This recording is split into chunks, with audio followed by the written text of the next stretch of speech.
Sometimes the difference between what you have now and what you want most is just a little bit of crazy.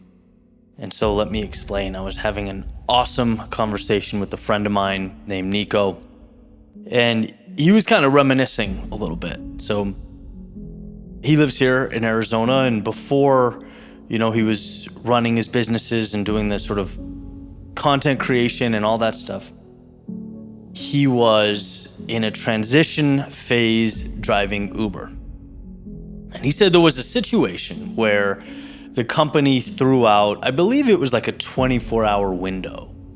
And I'm going to butcher this. I don't remember the exact metric, but let's just say it was whoever drove the most in that 24-hour window won a cash prize. And obviously that enticed him, right? So the clock starts and he begins, and he's driving people around. Let's say day turns to evening, turns to night, turns to late night.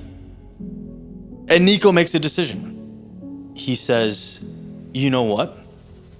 I think I'm going to go through the night. I don't want to, but I think I could win this. And just like that, he does go through the night, and the morning, all the next day, completes a full 24-hour stretch, and this is going to be no shocker, he wins. He wins the cash prize.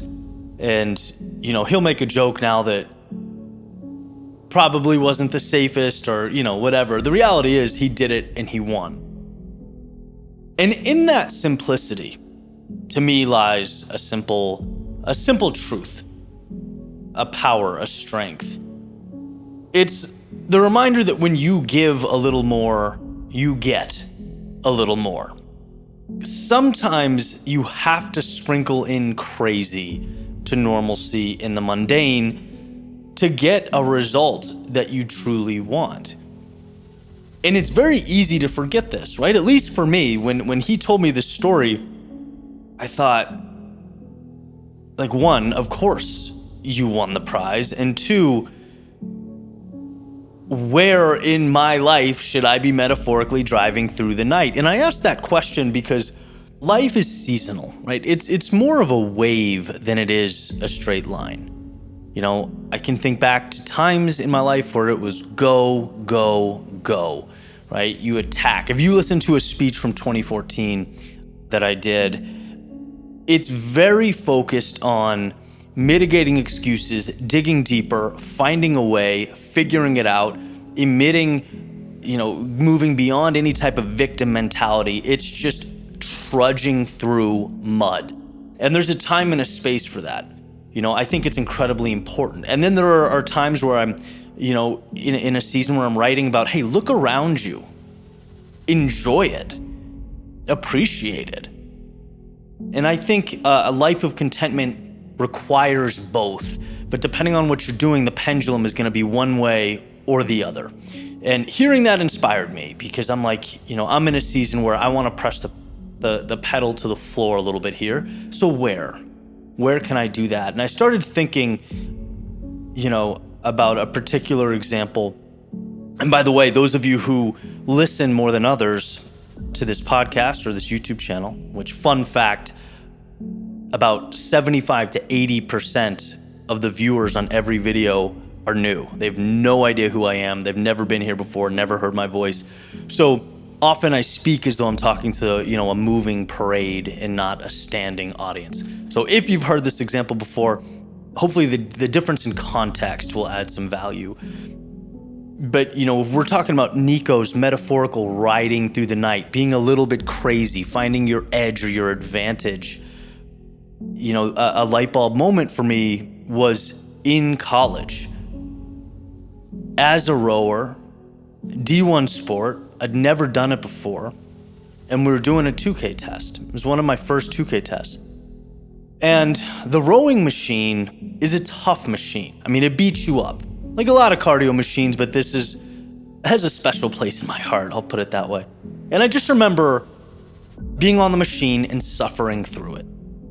And just feeling all types of sorry for myself. It's like, poor me. I have buddies in the dorm, drinking beers, having fun, and I'm up here.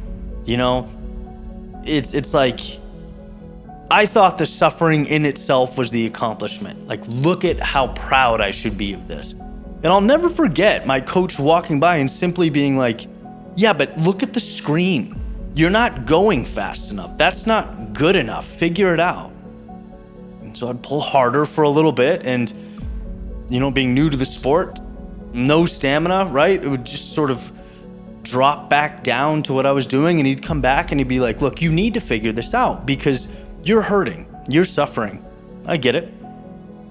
The rowers at Georgetown are suffering, right? The rowers you're going to race at Wisconsin and Harvard and Penn and all these schools that are way bigger and theoretically way better, recruit internationally, like, they're hurting too, but they're going faster.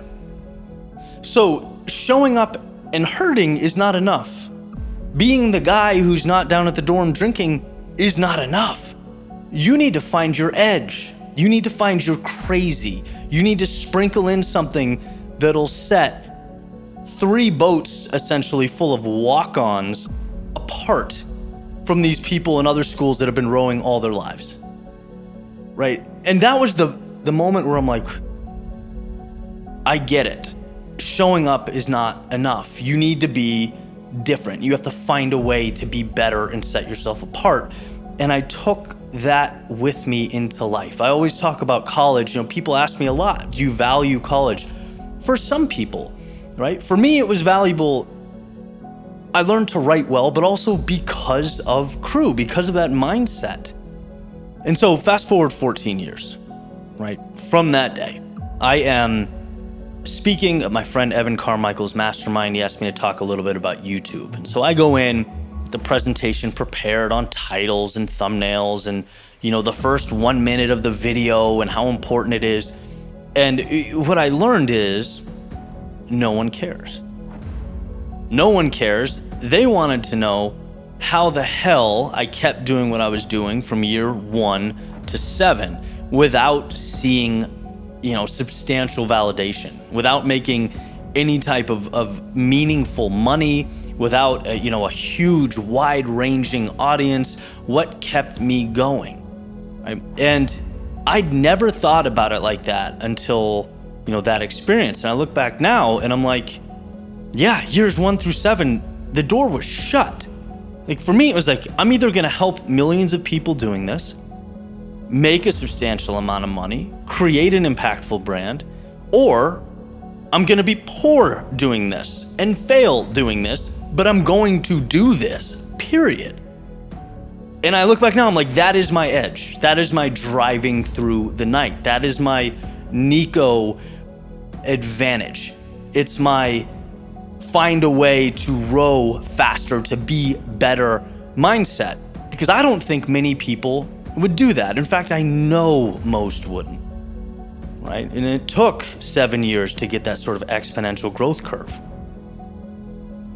And so I say all of this to ask you, 1, what season of life are you in? Where are you right now? Are you thinking about what matters and where you want to press the pedal? Are there levers you want to pull?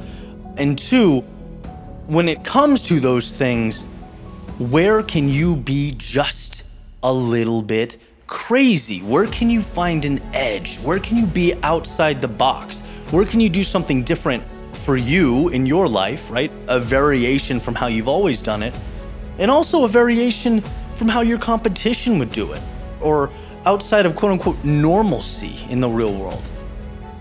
Sometimes life is complex, sometimes it's nuanced, and sometimes it's insanely simple.